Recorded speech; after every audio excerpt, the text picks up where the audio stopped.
Alcoholic named Jay. How y'all doing? You know, it just wouldn't be AA if we didn't have the unexpected, you know.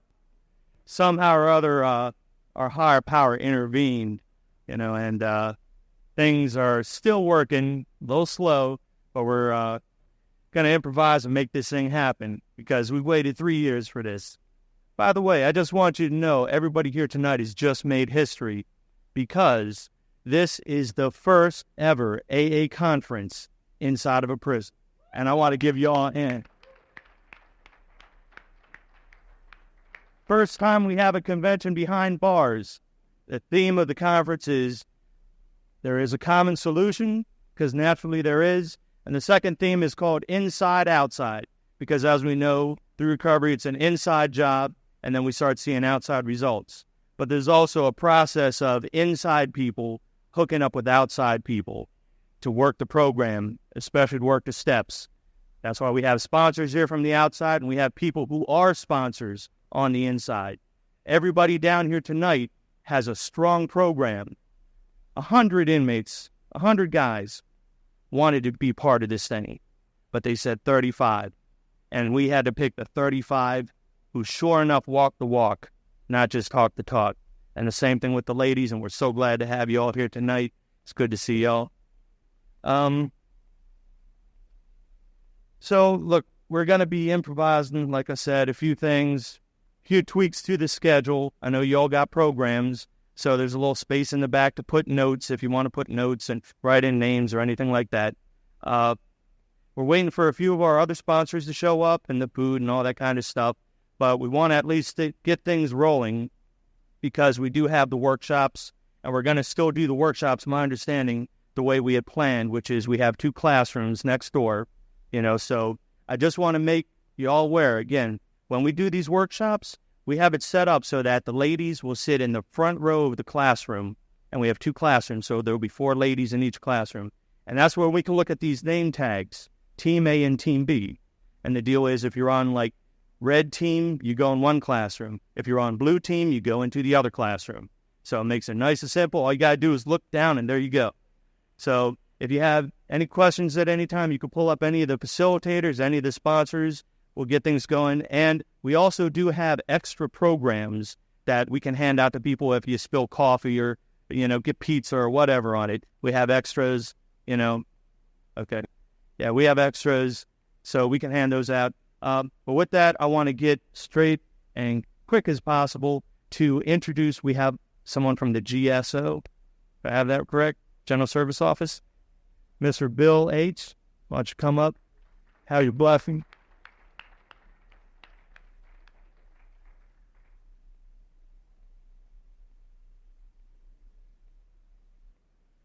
Hi, everybody. My name is Bill Harold, and I am an alcoholic.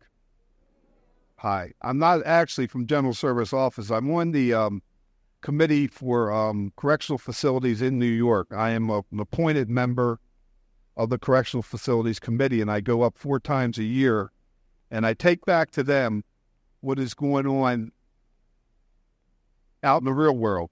What's happening by taking meetings and what's going on in the institutions around Maryland, around Virginia, around Pennsylvania, and I take all this information back up to New York and let them know so that they can make sure that we better take this message out to everybody. First of all, congratulations to all of you for being here tonight. This is a really momentous occasion, and they've been looking forward to this thing as long as you've been planning it. Every time I've got a call from New York from Adrian Brown, she says, have they had the thing yet? Have they had the thing yet? So they really do want to find out about what's going on down here. Hopefully there'll be an article in the Grapevine about what goes on this next 2 days. So you got a lot of support from outside on this. One thing I wanted to tell you about, I don't know if you're familiar with, we have a newsletter called Sharing Behind the Walls. And what it is inmates write to New York and they tell part of their story. And it's put into a newsletter and they send it out 4 times a year. Now on this newsletter, there's also information on the back where you can write to New York to get somebody to sponsor you through the mail. So you can get an AA sponsor through the mail, or if you're getting out like in the next 3 or 4 months, there's an address back here where you can write to New York and get somebody to take you to your first meeting when you get out.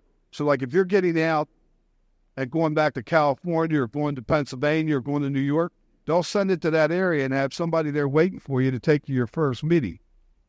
Also, if you want to share your story with the rest of AA around the United States and Canada, write to New York. They may put it in this newsletter, and you may be able to tell your story to somebody else to help save their lives.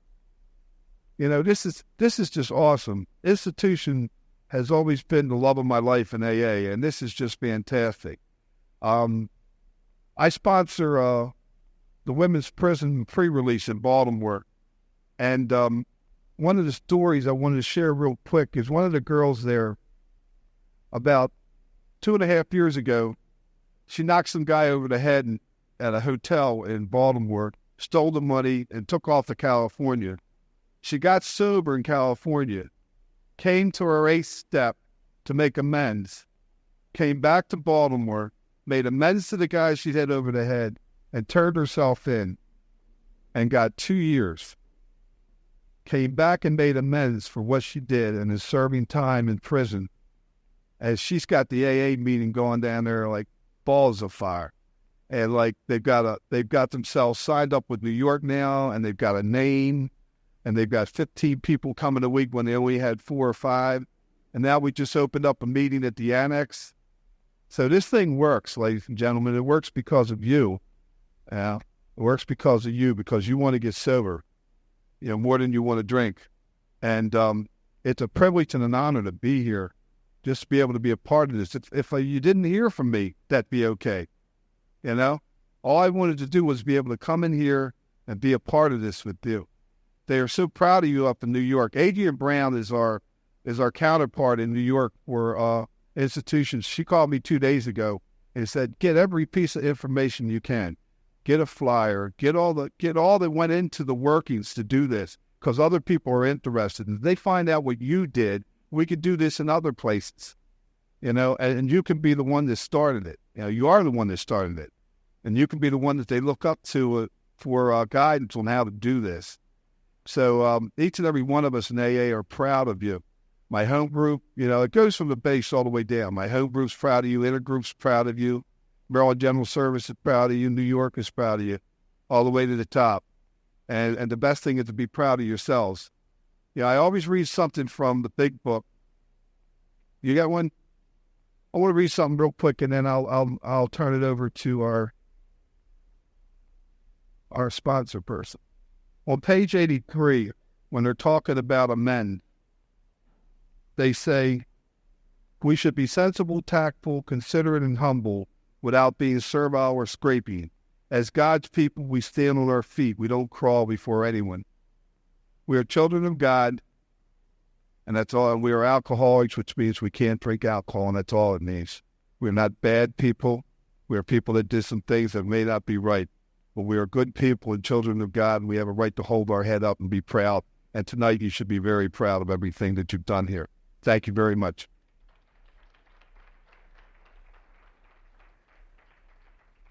I got a copy of this Sharing Behind the Walls for every one of you. I'll put it up on the table.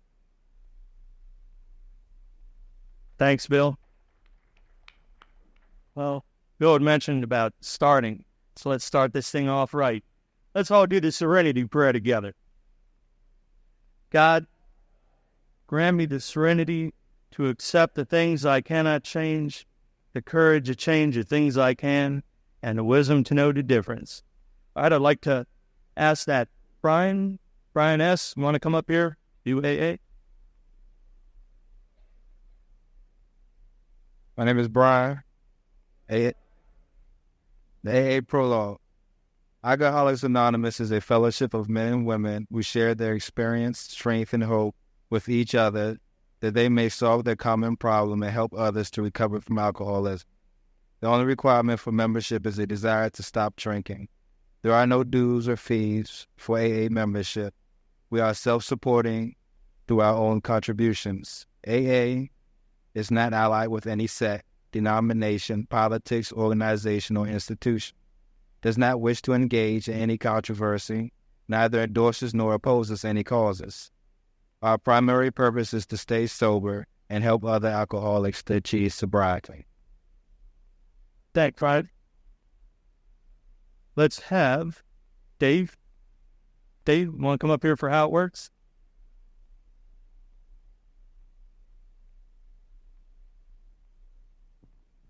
How y'all doing? I'm Dave. How it works.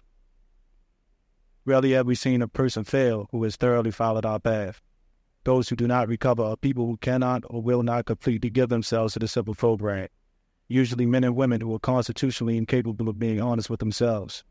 There are such unfortunates. They are not at fault. They seem to have been born that way. They are naturally incapable of grasping and developing a manner of living which demands rigorous honesty. Their chances are less than average. There are those, too, who suffer from grave emotional and mental disorders, but many of them do recover if they have the capacity to be honest. Our stories disclose in a general way what we used to be like, what happened, and what we are like now. If you have decided you want what we have and are willing to go to any length to get it, then you are ready to take certain steps. As some of these we balked. We thought we could find an easier, softer way, but we cannot. With all the earnestness at our command, we beg of you to be fearless and thorough from the very start. Some of us have tried to hold on to our old ideas, and the result was nil until we let go absolutely. Remember that we deal with alcohol, cunning, vast, and powerful. Without help, it is too much for us. But there is one who has all power. That one is God. May you find him now. Half measures availed us nothing. We stood at the turning point. We asked his protection and care with complete abandon. Here are the steps we took, which are suggested as a program of recovery.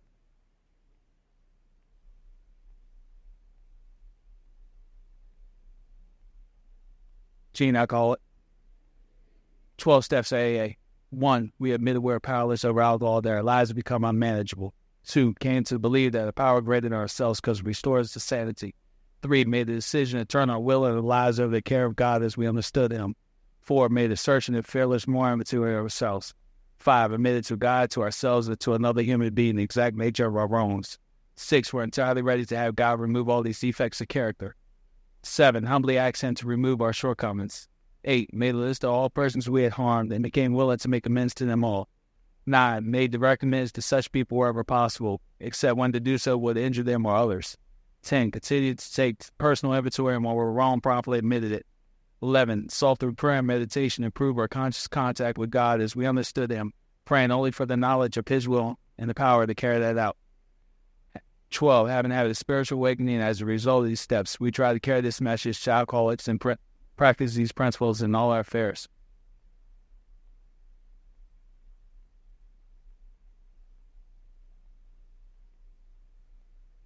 Many of us exclaim, "What in order? I can't go through with it." Do not be discouraged. No one among us has been able to maintain anything like perfect adherence to these principles. We are not saints. The point is that we are willing to grow along spiritual lines. The principles we have set down are guides to progress. We claim spiritual progress rather than spiritual perfection. Our description of the alcoholic, the chapter to the agnostic, and our personal adventures before and after make clear 3 pertinent ideas. A, that we were alcoholic and could not manage our own lives. B, that probably no human power could have relieved our alcoholism. C, that God could and would if he was sought. Thank you.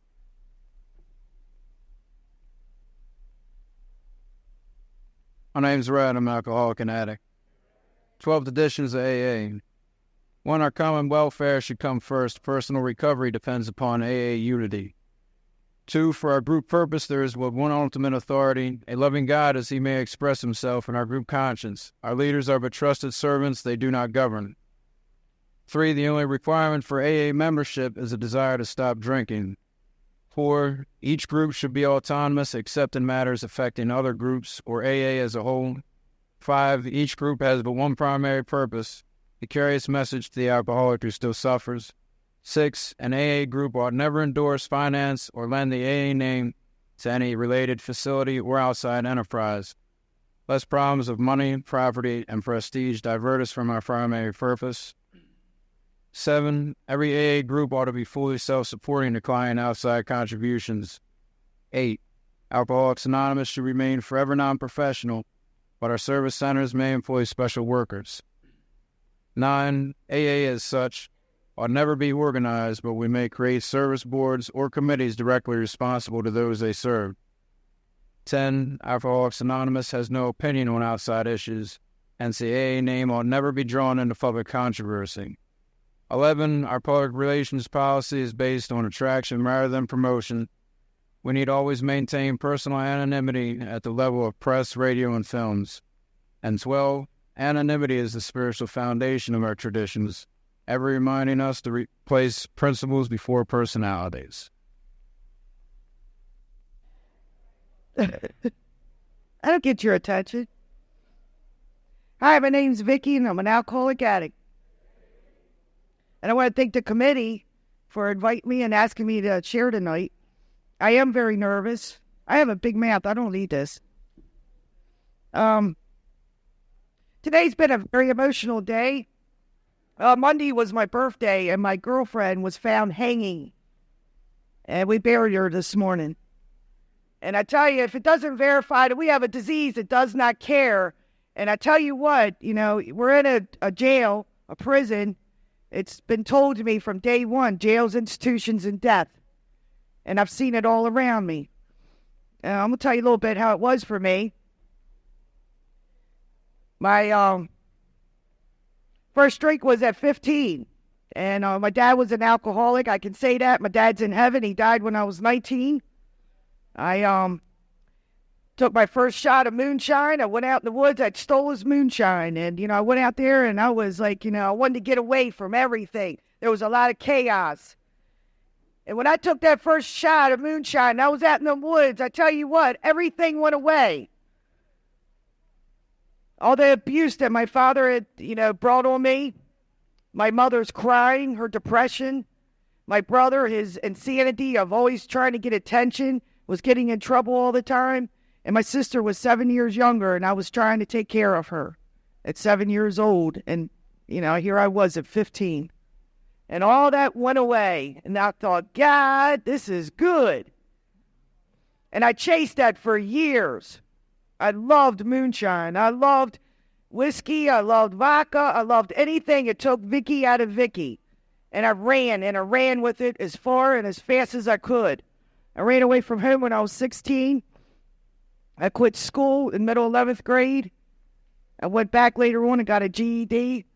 But I was instantly wanting to be around the chaotic people of the world. I loved the people that were crazy like me. I loved that insanity. I loved when they started trouble, and I was right there with them. And the first man that I married was a drug dealer. I didn't know that. I did not know. I packed him my lunch and sent him to work every day. And I found out later on he was down the road at his uncle's house dealing greens. And that became my drug of choice. And I'm just going to touch on that a little bit to let you know that, this is my story. This is where I came from. But I'm an alcoholic addict. And every time I had a drink in my hand, I had a drug. And every time there was a drug, there was a drink. And both times there was a lot of insanity. And I started getting high when I was 16 on DMT. I'm talking about in the early 70s. And DMT will take you to places you've never been. I tell you what, I loved it. It made you numb. I loved being numb because, see, I was around men that beat on me, and I didn't understand that. See, my father had beat on me. My first husband had beat on me, and I thought the harder you hit me, the more you loved me. And, man, I was loved.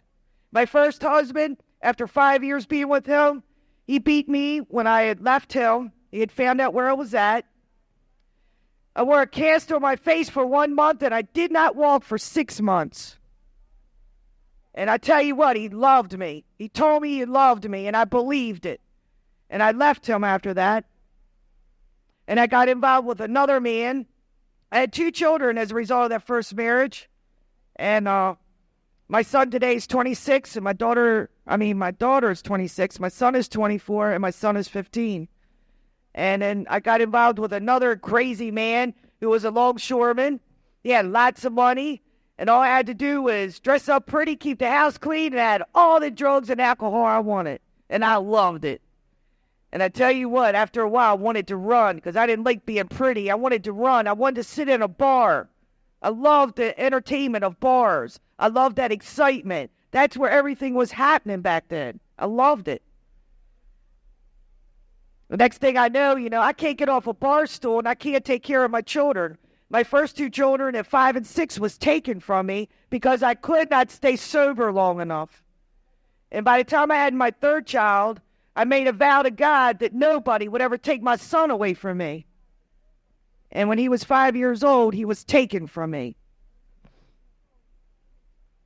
I was locked up. I left one night, and I've been locked up a lot of times. I got my first DWI back in 82. This will get your attention. I know you want to hear about getting locked up. But back in 82, I got my first DWI from Trooper Lohman, who had the most DWI awards in Maryland. And I tell you what, I was a belligerent woman. When I got drunk, I told you where to go, how to get there, and sometimes I'd take you. And I didn't care. I loved it. And I loved dressing up. I loved it. And I was coming home. I was a judgment clerk. See, I always wanted to be a lawyer. I wanted to be this high-class lawyer, and I wanted to save the world. That was my fantasy in my mind. And I got as far as being a judgment clerk. I worked down in Annapolis. And every 2 weeks we got paid, and we'd go out on Fridays at 2 o'clock, and we'd start drinking. And this one Friday night, we went to happy hour, and I got a little too happy. And I was trying to take the girls home, and I was on the curbs. I wasn't on the road. And I remember getting pulled over by this man who had a woman in the back seat. So I was like, what's up with this? And I started cussing at him. And I called him the sorriest son of a bitch that ever walked the face of this earth. You leave me alone. And he pushed me in the front seat. He tied my legs up with ropes. And I kicked his radio, and he called for backup. And I thought, damn, I only had a little bit to drink. I had a great big bottle of wine. I only had a little bit left. And, I couldn't understand. I was drunk. And I got locked up at night, and I swore, I'll get him back. And he swore he'd get me. I went to court a couple months later, and he told me that he was going to get me. He told me that as I was walking in the courthouse. But see, there was something that was telling me, because I was very nervous about going to court, that if I smoked a little bit of greens, I might be able to tell the story better. But see, what I found out is when I smoke greens, I can't talk. And I tell you what, I got up in court, and I couldn't say nothing. The words would not come out. And that's the way I continued to talk for about 10 more years. I'm standing here before you, a woman who has had no speech whatsoever. I could not put 2 words together, but I tell you what, I hung out with drunks that knew what I was talking about. Because I tell you what, we got cigarettes on a regular basis, and that was fun, trying to go in and go from, oh, bro.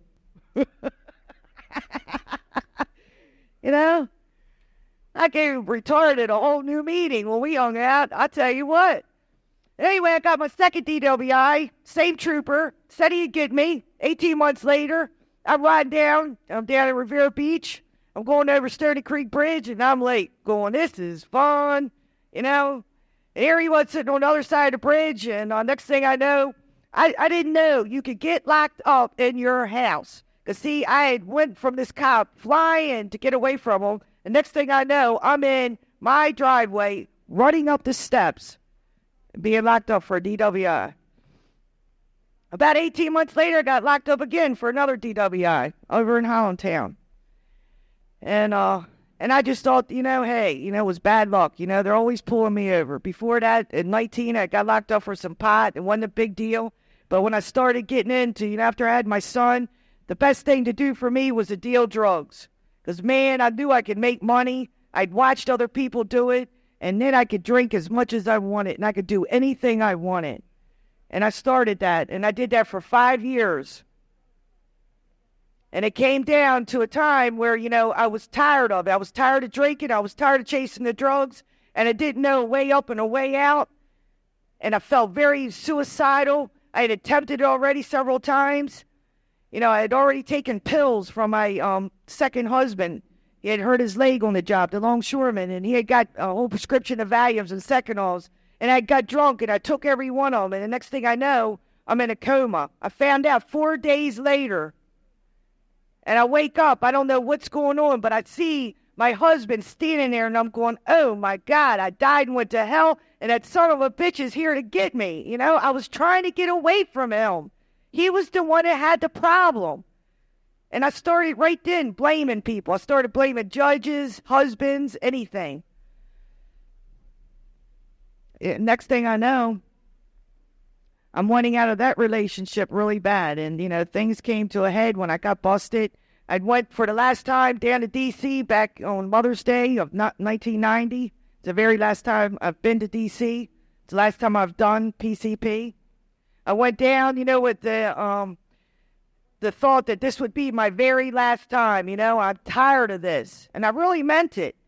And, I went down there, and it being my last time, I ripped the guy off. I'm running back. I'm trying to hide. I know I'm going to get shot. I'm running from the black guys, and the next thing I know, I'm almost to Dorsey Road, and I call home, and why I did, I don't know. But I called to see if everything was okay. Was it okay to come home? And I'd smoked 5 dippers, and I didn't know what was really going on. But when I got to the top of my street down at Riviera Beach, every single car that could be parked on that road was parked. And I'm going, man, it's a party. I can get rid of this stuff. I didn't know the party was for me. And when I got to 1 block before my house, there was state troopers, there was a narcotic squad, there was a SWAT team, there was a airplane, there was dogs, and there was a lot of Anne Arundel County officers. And they had stopped me, they had pulled me out of the car, they handcuffed me, they put guns to my head, me and my girlfriend. And next thing I know, they're tearing the car apart. I know what's in the car. I just don't know where it's at. I can't tell you. I can't talk. But I do remember some names through my addiction. I remember some cops' names, and that was Nart Nolly. And Nart Nolly put them bottles in my face, and he goes, do you know how many people you killed? And I was like, damn, we stopped off? I was high as a kite. I didn't know. I didn't know what was going on. I was interrogated for about 18 hours. One thing I learned is being a biker chick, you don't tell nothing. You don't tell nobody nothing. And I didn't say nothing. For 18 hours, I kept my mouth shut. I got papers. I got released on a $25,000 bail, and I went home, and I couldn't deal with a whole lot of things. I stayed drunk. I started drinking tequila because it got there faster. And next thing I know, I'm wondering what's going to happen to little Stevie. I don't have my other 2 children. Now they're going to take Stevie. And one night I was drinking tequila, and I'd been drinking all day, and I got in an argument with my daughter. She'd stopped by, and for some reason, I don't know, I'm a drunk.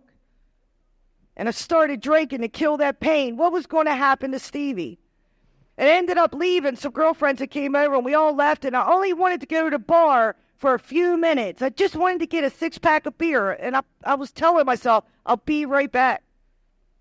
I came right back at 2:30 in the morning, where I was handcuffed again. I was locked up. My son had woke up in the middle of the night.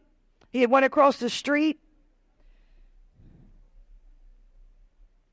When he woke up, he had looked for Mommy, and Mommy wasn't there, and the police was called. He was put into protective services.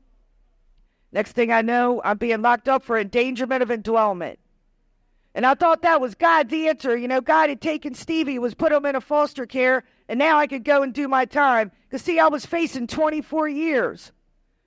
I don't know what you think, but when I know I got to face 24 years, I better get as drunk as I can because I don't know how to deal with that. I don't know how to deal with long time. I've been in and out of jail, did 30 days, 60 days. But I'm facing 24 years, and I see no end. Woo. And guy got me all excited. Don't spill my soda. But anyway, I ended up going to court, and I didn't realize this until I sat in Jessup. My time had been modified 3 times. It went from 24 years to 20 years, from 20 years to 7 years, and I signed a file for 5. And when I signed that file for 5, and I went before Judge Wolf, whose son had died of PCP, I had no chance in hell, because I knew I was going away. And when I signed that file for 5 years, I was told if I went into rehab and I stayed there for 30 days, and I did not do anything wrong in the next 3 years, then my time would be done. And I thought, man, I could do that. I could go into rehab, I could do my 30 days, and I could come home, and I could be clean for 3 years. I had no understanding of the disease concept. I didn't understand. See, my father died at 19 when I was 19. I knew I was an alcoholic. I drank like an alcoholic. I loved drinking. But I didn't know the consequences that would come down the road. And as I stand here today, I can tell you, if you're sitting in here and you think, if you just really think about it, the first drink you ever took, did you ever imagine this is where you'd be sitting years later? Because I tell you what, when I sat in Jessup and I had that time to think, I'd wondered why I took that first taste. Because that first taste is what took me to Jessup. It took me to a whole lot of other places. While I was in Jessup, I had finally, the fog had lifted some, and about 6 months later, I started writing to the master because I figured it was not fair to my son. And I wrote to the master 3 times and was taken out 3 times, shackled. And I went before him, and I explained why Stevie should not be in foster care. I had to prove 3 times I had no tickets. I had to prove that I was working, and I had to prove that I hadn't been fighting. And I did that all 3 times. And that was tough for me because, see, when I'm around girls and somebody starts an argument, I want to argue with you, you know? And I had to, bite my tongue a whole lot of times. But I did that for my son. My son was taken to North Carolina and put with my sister. I ended up coming home on parole. And I tell you what, coming home on parole, I could not deal with society. Society sucked because I watched women walk around with their children drunk. I seen them driving drunk, and I'm going, this is not fair. They made an example out of me.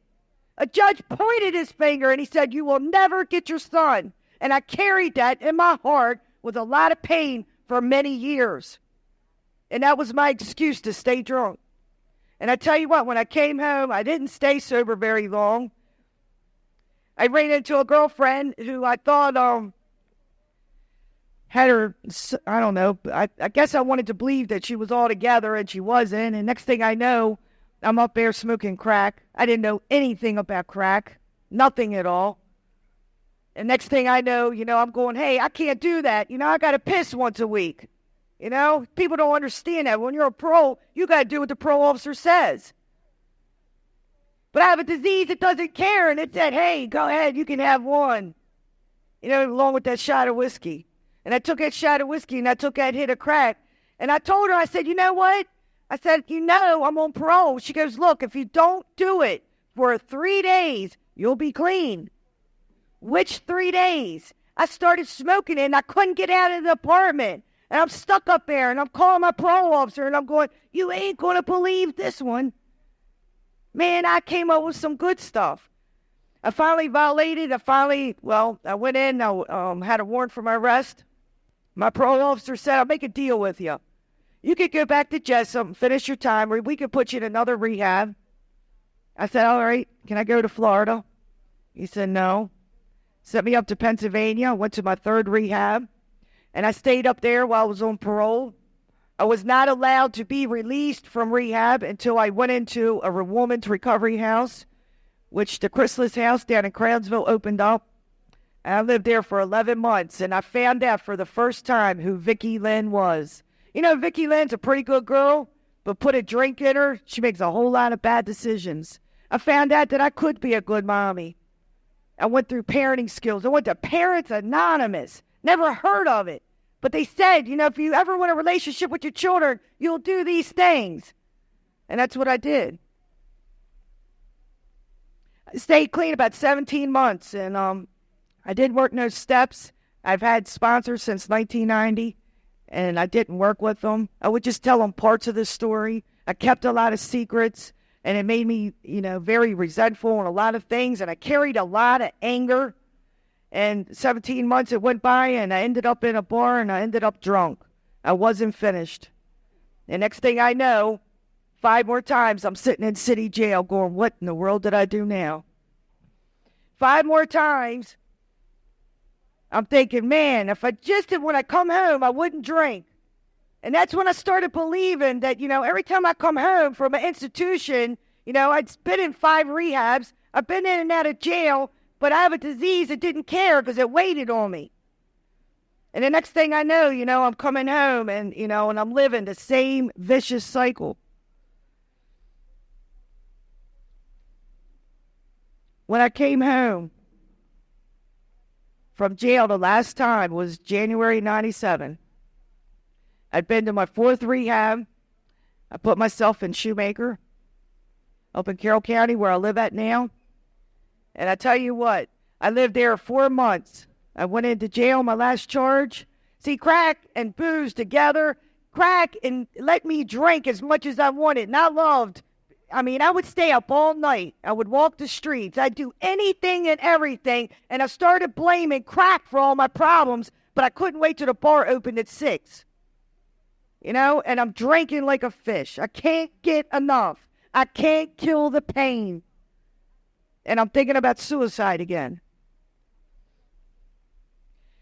And next thing I know, I'm in Shoemaker. I'm in city jail. And I've been around this program for 15 years, court-ordered by a judge. And in those 15 years, I've either been incarcerated or on a court slip, and I've been in and out of both fellowships. And I only heard the serenity prayer when I wanted to hear it. I only heard certain things when I wanted to hear them when they applied to me. And the rest I didn't take. And for the first time sitting in city jail, the serenity prayer meant something. Because I was seeing what my life had became. The reality of being incarcerated and believing this is easy. I can do this. I can do time. And when I go home, I can drink and I can come back and I can do time again. My mind, my disease was telling me, it's okay. You're an alcoholic. Alcoholic strength. And somewhere along the line, I stayed there at Shoemaker 4 months. I came home. I didn't take a whole lot of suggestions. And I came home to a husband still using. And I thought, hey, he'll see how good I'm doing. He'll get clean. Bullshit. Nobody. I can get nobody sober. And I can't get you drunk. And I learned the hard way. Because 5 months later, I was drunk again. I was suicidal again. And I was out there, and my last drunk was out there in Westminster on Main Street. And I tell you what, 3 o'clock in the morning for 2 weeks straight, every single day, all night, I could not get enough alcohol. And I was drinking, and I was contemplating death. And next thing I know, it's 3 o'clock in the morning, and I go over to my favorite little store up there, Sheets, and I'm going, and I'm drunk as a skunk. I'm walking in the middle of the street, and I'm daring people to hit me, but see, ain't nobody coming. Ain't nobody going up and down the road at 3 o'clock. And I'm going, where's them damn cars? Somebody hit me. And I'm banging on doors, and I'm starting trouble because I know where the troublemakers live, and they ain't answering. So I go over to the little store, and I call my husband, and I told him, you'll never see me again. And I slammed the phone down, and I called him back. I said, you're never going to see me again. Like he didn't hear me the first 2 times. I called him one more time. And next thing I'm going, you're never going to see me again. And I mean it this time. And he found me. And he took me up to the psych ward of Carroll County. And I had a resentment. I was pissed. Here he is, high and drunk. And he's taking me in the emergency room. And he's going, look at her. She's sick. Look at her. She's crazy. She's all drunk and high. Put her away. And I tell you what, it was the best thing that ever happened to this woman. Because I tell you what, for those 2 weeks I was trying to kill myself, they put me on some pretty good shit. They put me on that Risperidol, and I tell you what, I was like, 1 second, I want to live, I want to die. Hey, I think I'll live, I want to die. And that's the way I was for 3 days.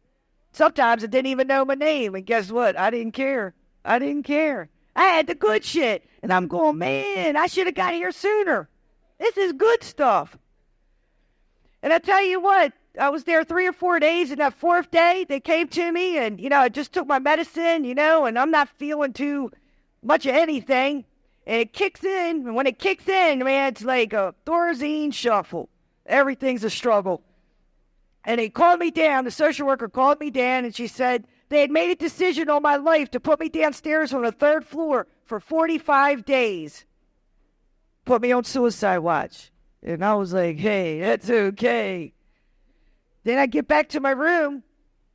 They call me down again. So we made a new decision on your life. We're going to send you to Pathways for 30 days. It's alcohol that's your problem. I was like, hey, that's okay. I get back to my room, and now it's getting hard to come back down, and they're calling my name, and I'm going, I'll be there. And I get down there, and they made one more new decision on my life. They said they were sending me to Father Martin's for 2 days. I went back to my room, and I sat down on the edge of the bed, and I'm going, you know what? Vicky, you had 45 days to live. Then you had 30. Now you got 2 days to live. This is good. You're going to the mansion of mansions to die. And they took me there that night.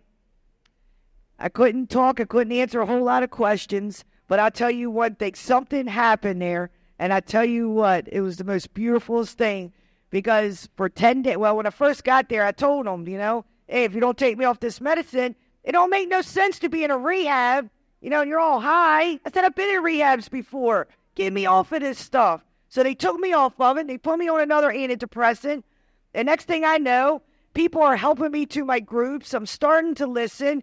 And the next thing I know is, hey, there's a little bit of hope, because I've been sitting in my group for 10 days and I hear music playing. And I went to the girl next to me and I said, hey, did you hear that? She said, yeah. And I told my counselor, I was like, Marilyn, I hear music. She's like, Vicky, it's been playing every day. And I'll go, God, I got hope. I can hear. And I don't know about you, but I jumped up and down, because that to me was the shot of hope that I've been looking for. I've been wanting that and craving that all my life. And I tell you what, I came home and I learned to get involved. I got involved in Shoemaker. I was home not even 2 weeks, and I took a meeting in there every Saturday night. And I started going into institutions, and I started carrying the message, because that's what they did when I lived in Jessup. They brought the message in. And I know there's, a way up and a way out now. My sobriety date is March 22nd, 1998. I only have 3.5 years, but I tell you, I have lived more in these 3.5 years. And I want to just touch on one more thing, is about my children. I know he said I had 2 minutes, but I have a beautiful daughter that is 26 and a son 24. And my son is a heroin addict. He's a recovering heroin addict now. He came to me when I was 1.5 years clean. And he came to me on 3 different occasions. And he had been drinking, and he said, Mom, I need help. And for the first time, my son came to me and said, Mom, I need help. And I did what I could. And every Friday, I seen myself leaving, because there he would go, and he'd go get high again, because his disease said, hey, we feel good now. And that third time, when he left, he did not come back. And I got a phone call from city jail that my son had been found hanging. And I tell you what, there was no reason to take a drink or a drug, but I tell you what, you take somebody off the street who is an alcoholic or a drug addict, and every fiber of their body wants to be dead, and you won't listen to the pain, you will die. And I couldn't hear the end of the story. I wouldn't understand and listen. But see, I'd been praying like you wouldn't believe. And an officer had walked by and had found him and got him down. I couldn't hear that part, because I know this disease kills, and it does not care about you. And one thing I've learned is all I got is today. And when I wake up, I ask the dear Lord to please help me today. And I've worked the 12 steps of AA with my sponsor. And there's been a healing process where I've learned to have communication with my children. I have a grandson, 5. Look pretty good for a grandma, don't I? You didn't hear that, did you? I had to stand back. My sponsor dressed me up, by the way. I had to tell you all that. She was tickled to death. She goes, I knew one day you would be somebody. I'm like, thanks a lot. Wasn't that somebody the first day? She goes, yeah, but you've been carrying the message. And I tell you what, I love it. I love what AA has done for me. It's made me feel like, there's hope for anybody and everybody. You're looking at an addict that couldn't get off the streets, couldn't get off the bar stool for her children, who has turned her life around, has her children in her life, is in a good relationship with a healthy person. I don't have to look over my shoulders, and I don't have to worry about cops. I'm not on parole, and I'm not on probation. And that to me is, man, that is a miracle. I love that. I love that I don't have to chase alcohol and drugs no more. And I want to thank you for allowing me to share my experience, strength, and hope. I got a long, long, long story, and I didn't know how I was going to do it, but God wanted you to hear that part, so thank you very much. Gene, alcoholic. On behalf of everybody here at the convention, I'd like to present this plaque to Vicky, and I want to thank you very much for coming out and joining.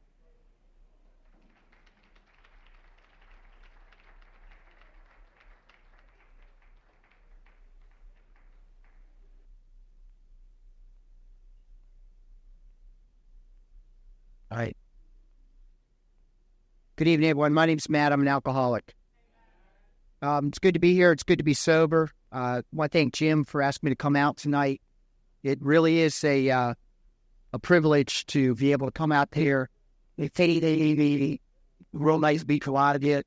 And we've been given the almost clearly impossible task of talking in great detail in the next half hour about spiritual experience. So I'll get right down to it. I want to share the time with Kristen P., who's come out here with me tonight. I'm going to talk about 15 minutes. She's going to talk about 15 minutes, and we'll save the last 5 minutes of our shortened time period. If there are any questions or comments or anybody wants to share an additional thought. My sobriety date is May 12, 1992. I went to my first AA meeting on May 13th, 1992. When I came to Alcoholics Anonymous, I was looking for help to stop drinking, period. I wanted to stop drinking. I tried to stop on my own. My life was a mess. I tried a lot of different methods, a lot of different ways trying to stop drinking, and none of them worked. I knew that AA could be of help to me, so I decided, do I have to talk directly in this for the tape? Okay. There you go. All right, for all those who didn't hear me, my name's Matt. I'm an alcoholic. Anyway, I came to AA to stop drinking, and what AA gave me was a way to stop drinking. I had to learn a lot about my disease. In the first few months, I was attending AA meetings, and what I was told that the way that I would stay sober is if I followed directions that were outlined in the Big Book of Alcoholics Anonymous. Now, to me, this is actually the big book that I bought on the first night that I came into AA more than 9 years ago, and it's not held together by rubber bands, so I guess I haven't read it as much as a lot of people read their big books. But there's a lot of notes and a lot of things highlighted and a lot of things underlined. And one passage that stands out beyond anything else is one my first sponsor pointed out to me. And it says at the beginning of the chapter on We Agnostics that if I can't, I'm going to paraphrase and say, I'm reading it to you, if I can't stop drinking entirely when I want to, or I have little control over the amount that I drink, then I'm probably alcoholic. That being the case, I may be suffering from a disease which only a spiritual experience can conquer. Right? Then it goes on in the next paragraph, and it says, to live a life on a spiritual basis or to be doomed to an alcoholic death is a difficult decision for an alcoholic. And I can relate to that. Do I want to stop drinking and maybe, do I want to keep drinking and maybe take my chances with the consequences of my life drinking, or do I want to accept this stuff that these people in AA are trying to offer me about God, about religion, about faith, about all these different things, okay? I was faced with that choice. I think anybody who comes into Alcoholics Anonymous is faced with that same choice, to live life on a spiritual basis or to be doomed to an alcoholic death. It's been my experience over the past 9 years that the program of Alcoholics Anonymous is based on this fundamental belief that I cannot stay sober on my own. I need a power greater than myself in order to stay sober. See, I have no mental defense against the first drink. That means that I can decide not to drink, but the time's going to come when I'm going to pick up that drink, no matter what. I make very bad decisions when it comes to drinking. The Big Book tells me is that the true alcoholic, the real alcoholic, will never be able on their own to stop drinking. And it shows me in the book how I can develop a relationship with the God of my understanding in order to get that power, in order to get the needed power to stay sober. It offers me the 12 steps of recovery. And this is to me what is the basis of my spiritual practice. Okay, I'm a church-going guy. I have been all my life. I believe that it did me a lot of good when I was practicing my religion, but it certainly did not afford me the resources to stay sober like Alcoholics Anonymous. I come in here to talk to other alcoholics about how they pray, how they deal with life's problems, and how they get by and develop this relationship with the God of their understanding. spirituality, the way it's been presented to me in Alcoholics Anonymous, is action. Okay? I can sit back, I can read about God, I can read about other people's experiences with God, but what AA demands of me, of Matt, is that I get up in the morning, I get down on my knees, I ask God for a day of sobriety, and then I take that day of sobriety and I do something with it. I just don't sit around thinking about how good life is going to be. I don't live in that fantasy world anymore. I'm supposed to take this gift of sobriety and share it with another suffering alcoholic. And that, to me, is the spiritual experience of Alcoholics Anonymous, is one alcoholic sharing with another. The 12 steps says, having had a spiritual awakening, as a result of these steps, we try to carry this message to other alcoholics and to practice these principles in all our affairs. In the big book, it talks about how, in the third step, we read how it works tonight to open up the convention, the conference. And the last part of what we read in how it works goes A, B, and C. What we did is we share our story. A, that we were alcoholics and could not manage our own lives. B, that probably no power could have relieved our alcoholism. And C, that God could and would if he were sought. And that is the promise of Alcoholics Anonymous, that God could and would if he were sought. I'm asked in step 3 to offer myself to God. Okay, the third step prayer says, God, I offer myself to thee to do with and to build with as thy will. I offer myself to God, and then immediately after that, the big book tells me that I have to start working on all the obstacles to follow through on that decision. The obstacles in my life for the power of God, the God of my understanding, to come through and to help dispel this obsession to drink are resentments, fear, and shame. I walked in here, I had a boatload of stuff going on with me, okay? I was pissed off, I was afraid, and I felt guilty as hell. And Alcoholics Anonymous gave me some practical tools in order to dispel this stuff and to develop a better relationship with my higher power. I got sober in Detroit, Michigan, okay? At the time in 1992, my sponsor says, I don't want you going out and dating for the first year of your recovery, okay? So I waited 6 months, and then I violated his request to me, and I met this girl, and I lived in Detroit area, and she lived out in Grand Rapids. And if you're familiar with that part, it's 150 miles away, okay? First thing I did is, when I met her, is I picked up the phone and I called her a lot. I used to talk to her a great deal on the phone because I didn't get an opportunity to see her, right? We would spend hours on the phone, run big phone bills, but we talked about stuff. And by talking about things, I got a better understanding of who she was. And then I made the commitment to actually go and travel out there to see her physically, right? And I spent time with her. I spent a great deal of quality time. Eventually, I made the commitment to marry this woman. She's now my wife. I use that as an analogy of how my relationship with my higher power has been built, right? I spent a great deal of time talking to God at the beginning just to get to know him. And then I commit more time by working with other alcoholics. See, I get more feedback on my relationship with God from everybody in this room than I ever will sitting in a church listening to the priest give me his homily on what he just read in the Gospels, right? I believe that there is a great source of power and grace in the walls of a church for me. But within the program of Alcoholics Anonymous, I'm offered the ability to be of unique service to each and every one of you because I can share my story. Right? I can tell you that there is hope for someone who can't stop drinking because it worked for me. And it wasn't by my own power. And it wasn't by any human power coming in and saving my butt. It's because I came in and I trusted what was passed along to me. That no human power could have relieved my alcoholism, and that God could and would if he were sought. So I had to sort of relearn my spirituality and understand that the spirituality of Alcoholics Anonymous requires action. It requires me making lists of things, taking a good look at myself. It talks in the big book about, who wants to do things like self-seeking, the leveling of pride, and the confession of defects that we all have to do. But those are the things that are required for me in order to get rid of the things that are blocking me to having a good relationship with God. If I'm lying to my wife, I'm not paying attention to her, I have no relationship with her. It's really important for me to understand that the way I treat you is equivalent to the way I'm treating my higher power. If I'm not available to you, if I'm not there to help you, and I'm more worried about myself, then I have no relationship with God. Probably the most powerful part of the big book for me is where it talks about the third step.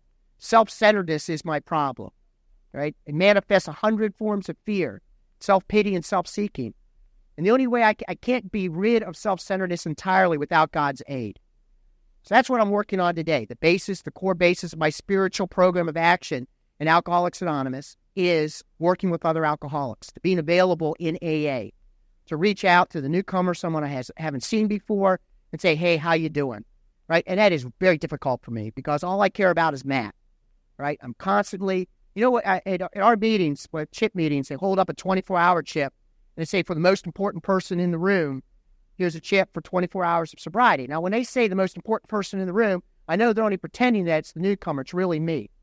You know, I am the most important person in the room all the time. And that's the way I think. If I'm trying to help somebody else, I'm not thinking about myself. And to me, that's the action, that's the practical spiritual toolkit that's left at my feet by the alcoholics who wrote the big book. That's all I'm going to spend time on because I want to leave some time for Kristen. But I want to conclude with this, that I have actually had experiences where, as a result of prayer, as a result of meditation, as a result of asking in prayer for things, of having miraculous things happen, right? And I would love to be able to share all those things with you. I just can't do that in 15 minutes. But I will tell you the one prayer that I made, the one prayer that I said when I got down on my knees, that was answered, and the evidence of it being answered is here right in front of you. I got down on my knees 2 weeks before I came into AA, and all I did was ask God for help. I said, I'm ready, I'm through, I need help.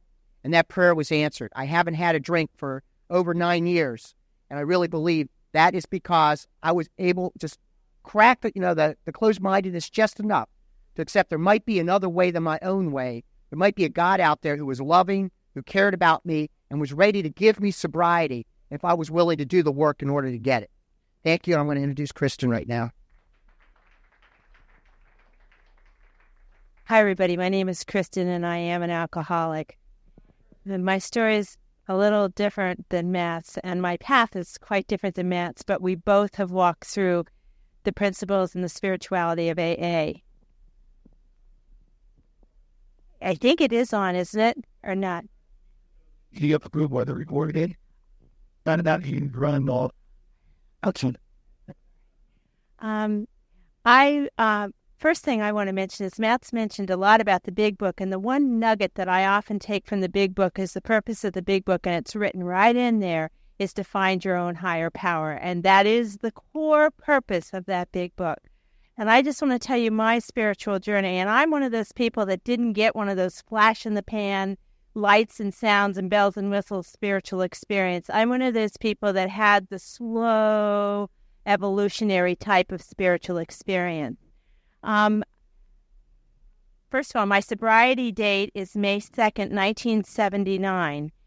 So I've been sober for a little while now. And I came into AA with a higher power. I was attending church when I came in, and so I came in hanging on to a higher power. And in fact, 2 days before I came into AA, I went into the chapel where I work, and I happened to work in a hospital. And I said to the statue of Jesus that was hanging on the wall in the chapel, and I won't use quite the words that I actually used, but I did do a hand gesture, and I said, "Screw you, God, I'm going to drink myself to death." And I had never, ever considered coming to AA. And I think my higher power said, she's really hitting her bottom now. And 2 days later, I walked into my first AA meeting. That was my first surrender to find out that I couldn't get sober on my own. I came into the program, and I took the program very seriously, and I worked the 12 steps very seriously. But what I want to share with you about is my spiritual journey. My spiritual journey sort of took a different path than I ever imagined it would take. I continued going to church, and I kept finding, and I kept changing churches, and I kept finding that every time I was in a brick and mortar building that we call church, that I felt like a round peg in a square hole, and I found for myself that I never really felt like I fit into church. I always felt less than, and that everybody else who was standing in the pews had it together, and they had the answers, and they were better people than I was. I took my spiritual journey so seriously, and I was so determined to develop this relationship with my higher power that I went on and went to graduate school and got a master's degree in theology. And I want to tell you what happened from that. And I'm sharing this because Matt and I have two different paths here as far as spirituality goes.